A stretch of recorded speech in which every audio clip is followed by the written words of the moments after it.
आज हमको पढ़ना है टू डायमेंशन मोशन। ठीक है, हमने वेक्टर पढ़ लिया, वेक्टर का इसमें यूज़ होगा, राइट। एक्चुअली वेक्टर फिजिक्स का पार्ट नहीं है, वेक्टर एक मैथमेटिक्स है जिसका फिजिक्स में यूज़ होता है। तो अभी हम जो टू डायमेंशन मोशन पढ़ेंगे उसमें वेक्टर का यूज़ होगा। Okay, this is motion in a plane. Sir वो रिलेटिव वेलोसिटी वाला कंप्लीट हो गया? हाँ, okay sir. Motion in a plane, एक प्लेन में मोशन, राइट। लुक,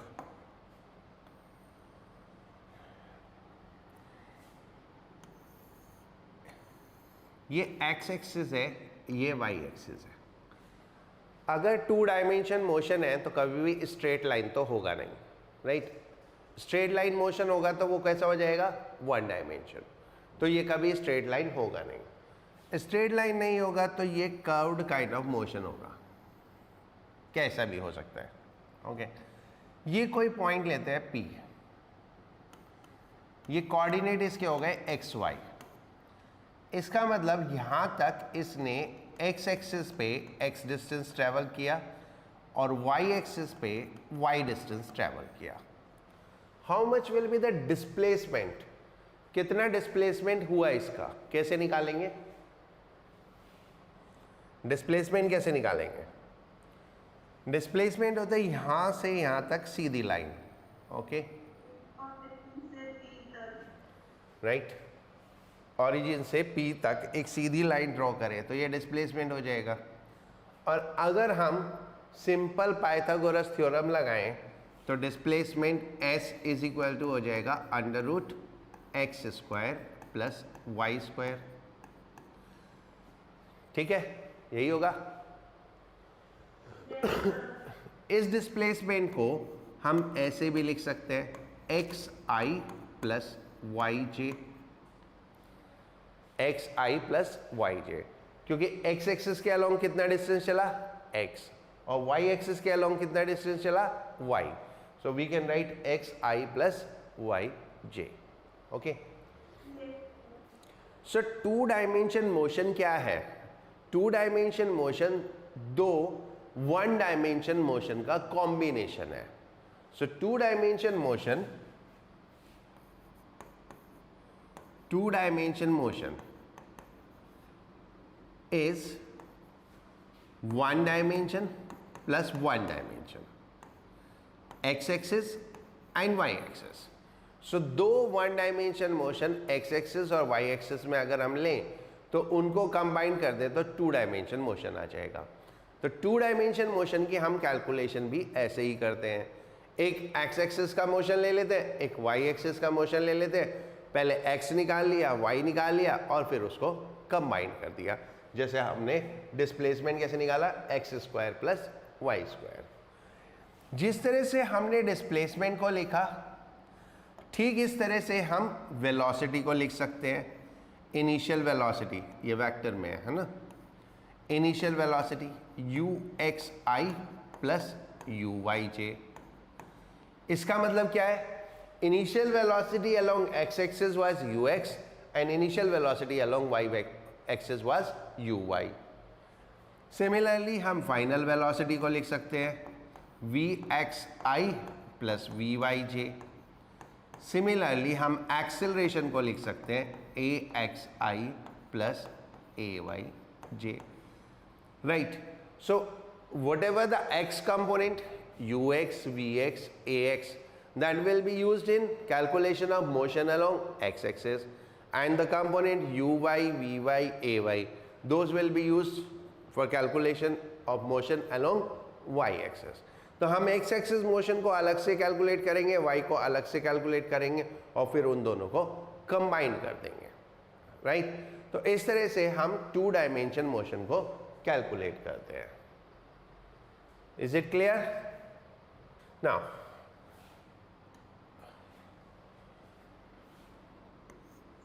मोशन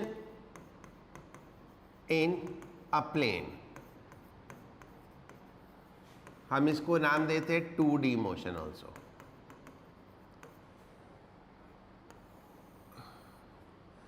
ये मोशन हमेशा एक्सेलरेटेड होगा।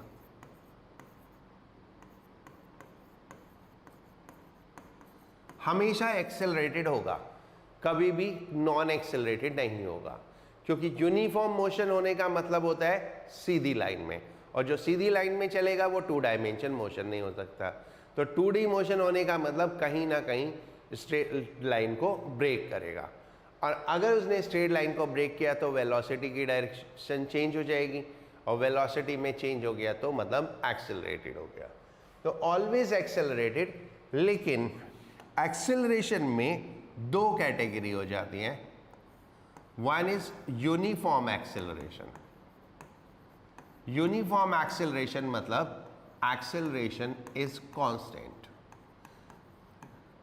Acceleration is constant, and another is non uniform acceleration.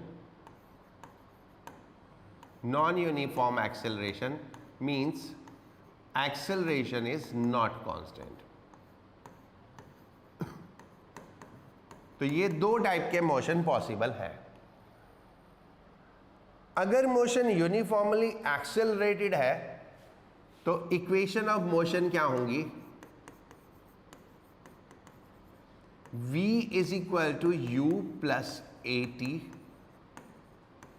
वही इक्वेशन जो हमने 1 डायमेंशन मोशन में पढ़ी थी, 2 डायमेंशन में भी यूज होती है, बट ये वेक्टर की फॉर्म में यूज होती है। राइट, v वेलोसिटी वेक्टर हो गया, u वेक्टर हो गया, a वेक्टर हो गया। वहां पे हम वेक्टर में क्यों नहीं यूज करते थे? क्योंकि वहां पे मोशन 1 डायमेंशन में था, तो 2 ही डायरेक्शन होती थी, आगे पीछे ऊपर नीचे। तो एक डायरेक्शन पॉजिटिव ले ली तो दूसरी डायरेक्शन नेगेटिव हो जाती थी। लेकिन यहाँ पे कोई भी डायरेक्शन पॉसिबल है, तो इसलिए हम वेक्टर की फॉर्म में लेते हैं। तो एक इक्वेशन ये हो गई, और दूसरी इक्वेशन हो गई s is equal to u t plus half a t square. ये 2 इक्वेशन हम यूज करते हैं, बाकी कोई भी इक्वेशन इसमें अप्लाई नहीं होती।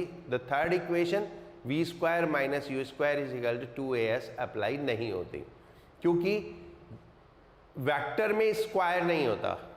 ठीक है, तो v square is what? Scalar quantity. तो यहां पे सिर्फ वेक्टर इक्वेशन यूज होती है।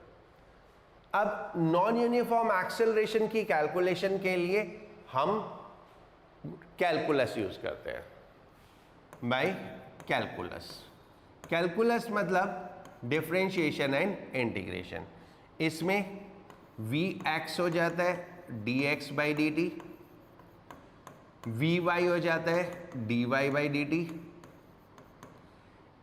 ax हो जाएगा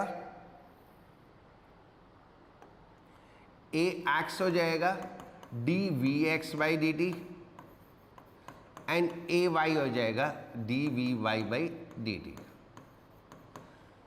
तो अगर नॉन यूनिफॉर्म एक्सेलरेशन है तो हम कैलकुलस से पहले vx निकालेंगे, vy निकालेंगे, x वाला डिफरेंशिएशन करेंगे तो vx आएगा, y वाला डिफरेंशिएशन करेंगे तो y आएगा, राइट, vy आएगा। तो ऐसे vx vy निकालेंगे, ax ay निकालेंगे, और फिर उनको कंबाइन कर देंगे। वो पता ही है कैसे कंबाइन करेंगे, v is equal to under root v x square plus. Now uniformly accelerated motion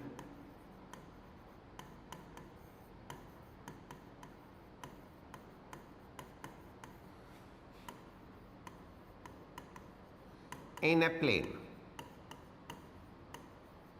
Uniformly accelerated motion in a plane. Uniformly accelerated motion in a plane का मतलब होता है acceleration is constant, right? So equation of motion,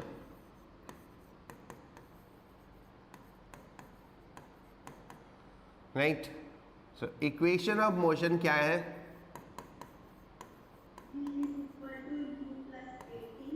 v is equal to u plus a t। अब इसको हम component form में लिखेंगे। कैसे? v को हम लिख सकते हैं वी एक्स आई plus v y j, u को लिख सकते हैं u x I plus you Y J, plus a को हम लिख सकते हैं a x I plus a y J T.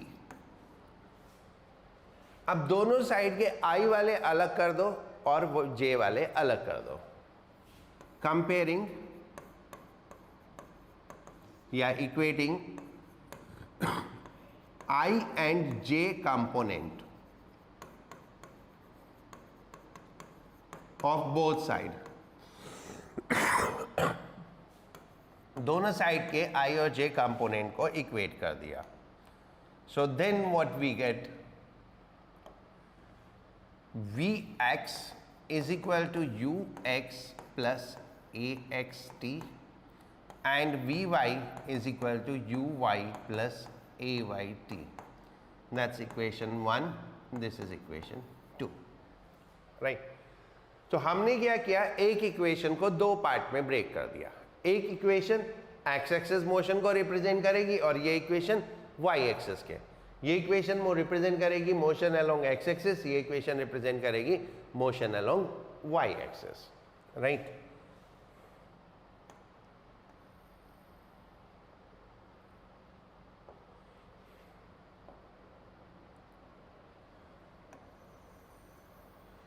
Similarly जैसे हमने ये किया बिल्कुल वैसे ही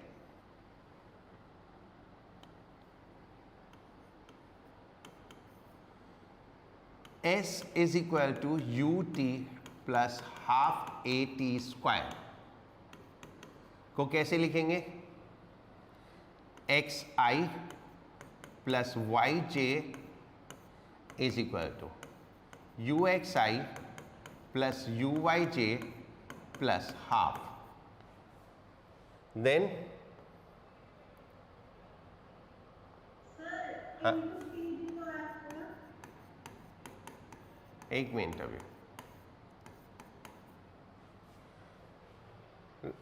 ये इक्वेशन हो गई X I plus Y J U x I plus you Y J plus half A x I या Y J T square. Again on comparing ij component of both side, we get x is equal to uxt plus half axt square third and y is equal to uyt plus half ayt square, that is fourth. तो हमारे पास ये दो equation से चार equation बन गई. Equation number 1 and 3 represent motion along x axis, while equation number 2 and 4 represent motion along Y axis. Right?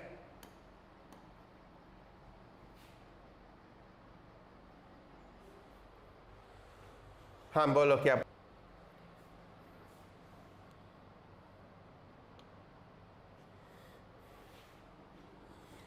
So what we get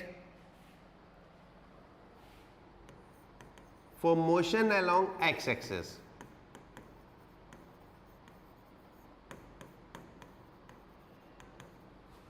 we have two equation. कौन सी? x is equal to uxt plus half axt square, vx is equal to ux plus axt. For motion along y-axis,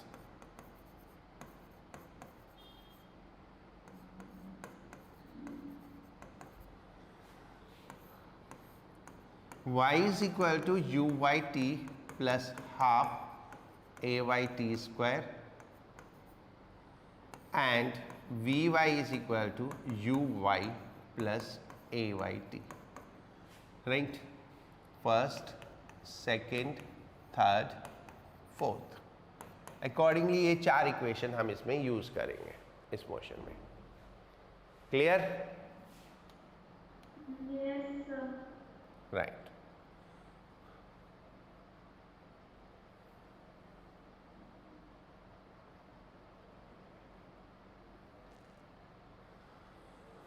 now अब आगे बढ़ते हैं. Projectile.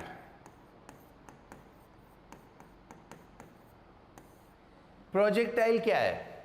किसी भी object को throw कर दो, उसको हम प्रोजेक्टाइल बोलते हैं. कोई भी ऑब्जेक्ट हो A to Z, उसको हम प्रोजेक्टाइल बोलते हैं। But the condition is that वो किसी फोर्स से मूव नहीं कर रहा होना चाहिए other than force of gravity, यानी ग्रेविटी के अलावा कोई और फोर्स उस पर नहीं लगनी चाहिए।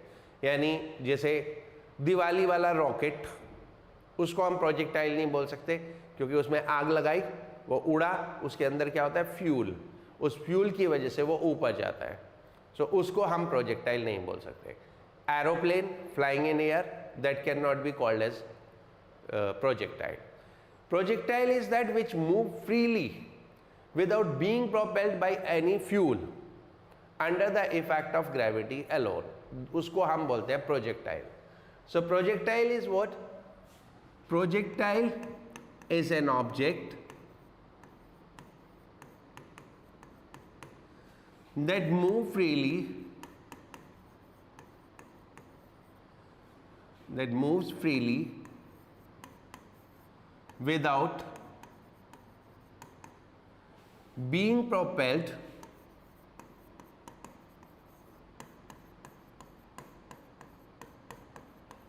by any fuel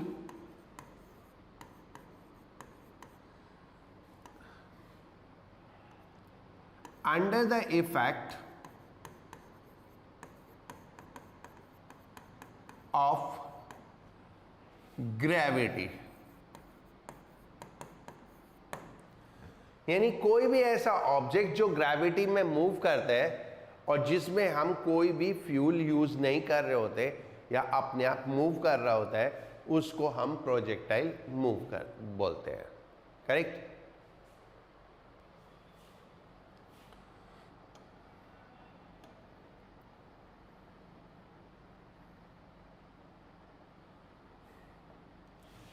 equation of projectile motion.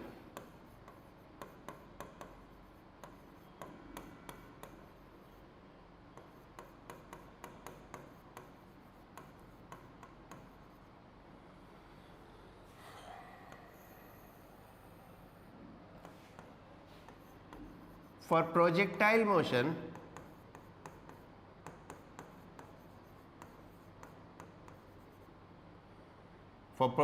motion, Ay is equal to g and Ax is equal to 0, right?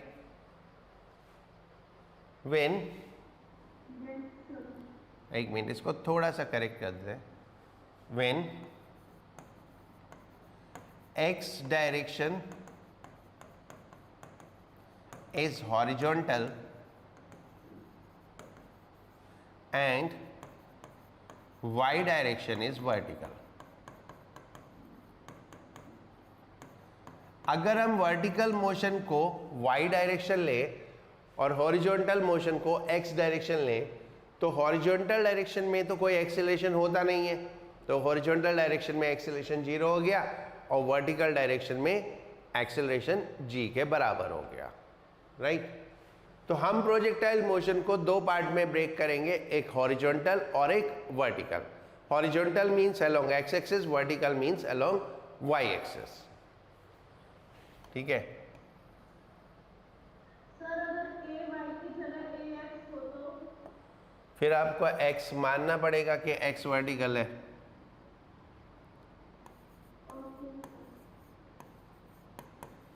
तो equation of motion become Vx is equal to ux and x is equal to uxt for horizontal motion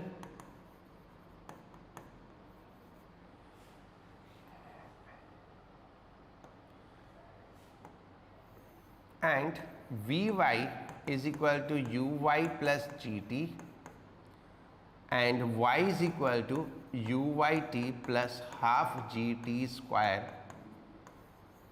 for vertical motion, right? तो ये चार equation हम use करेंगे projectile motion में, क्योंकि ax 0 हो गया तो जो पीछे हमने दो इक्वेशन ली थी उसमें ax 0 रख देंगे, तो क्या आएगा? Vx is equal to ux and x is equal to uxt।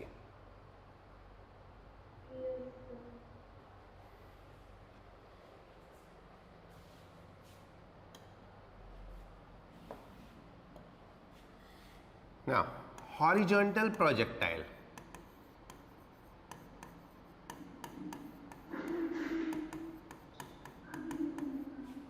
Horizontal projectile is a projectile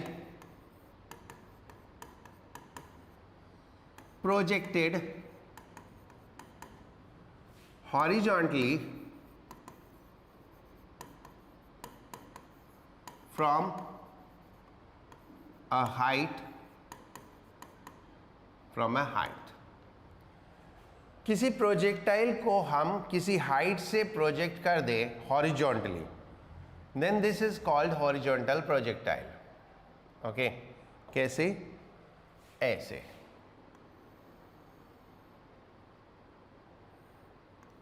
so this will go like this, ऐसे, इस तरह से जाएगा। कोई भी चीज ऊपर से हॉरिजॉन्टली फेंक के देखो तो ऐसे ही जाएगा ना। Let a projectile is projected horizontally from height h with speed u। u speed से h हाइट से प्रोजेक्ट किया। Okay, now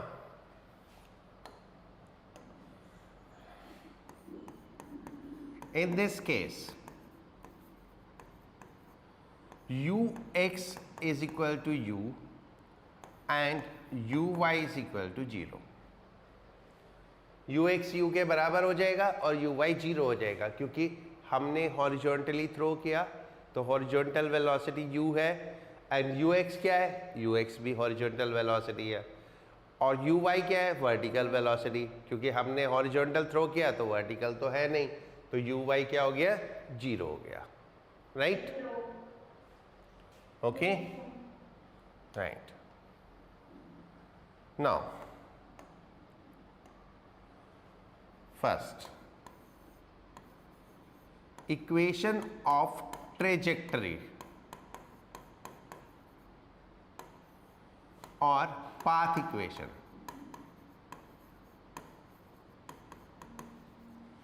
equation of trajectory और path equation. This equation represent relation between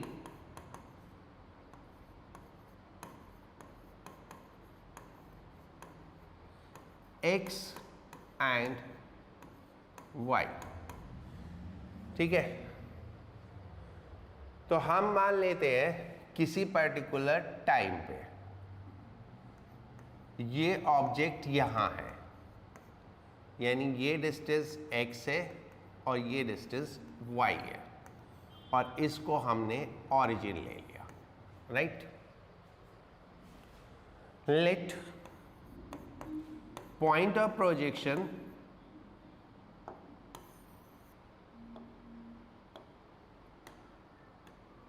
let point of projection is taken as y as origin। Point of projection is taken as origin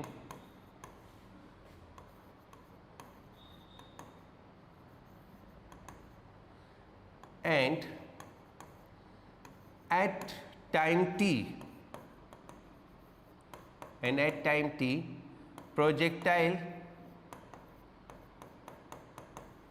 is at p के coordinate क्या है? X y. Right?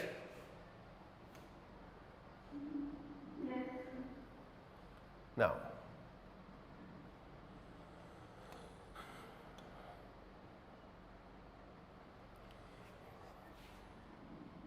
by equation x is equal to uxt, by equation x is equal to uxt, x is equal to ut और t is equal to x by u. Correct? Yes, sir. By equation y is equal to uyt plus half ayt square, y is equal to 0 plus half g x by u square, और y is equal to half g x square upon u square.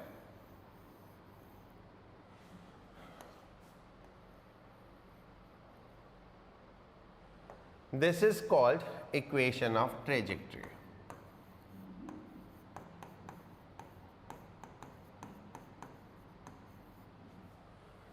इसको हम equation of trajectory बोलते हैं.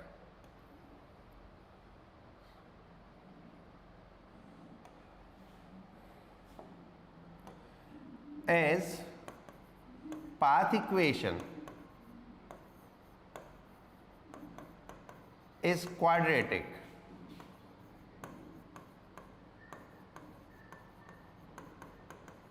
so path is parabolic. जब भी equation quadratic हो जाती है तो पाथ कैसा हो जाता है? Parabolic. Means the object will take a parabolic path. इसको हम पैराबोलिक पाथ बोलते हैं. ऐसे. करेक्ट? Yes, sir. अब आप छाप लो इसको. यह हमारा प्रोजेक्टाइल था. ऐसे थ्रो किया हमने u वेलोसिटी से, यहाँ पे आया एंड इसकी हाइट h है. Right? So now we have to calculate time of flight. Time of flight is the time for which projectile remain in air. जितने टाइम तक प्रोजेक्टाइल एयर में रहा.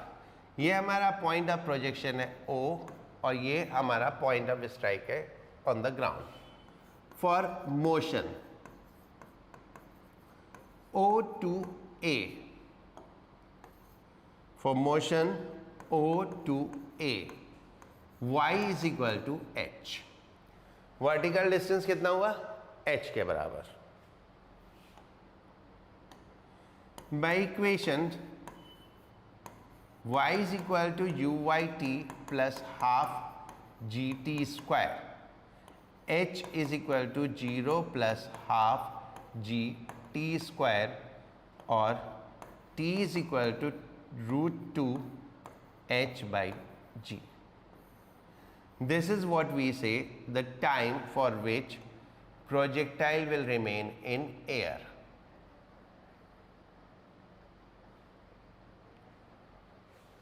Now next आता है horizontal range.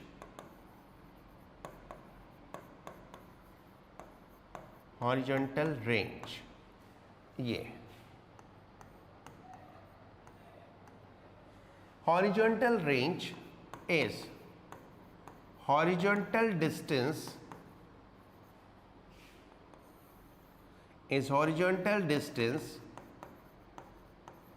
covered during flight. यानी जितने time वो हवा में रहा उतने टाइम में उसने कितना हॉरिजॉन्टल डिस्टेंस ट्रैवल किया. h हाइट नीचे आया, ये वर्टिकल डिस्टेंस, और r डिस्टेंस आगे गया, ये horizontal distance. Right? For motion O to A, x is equal to r. Horizontal distance किसके बराबर है? r के बराबर, रेंज के बराबर.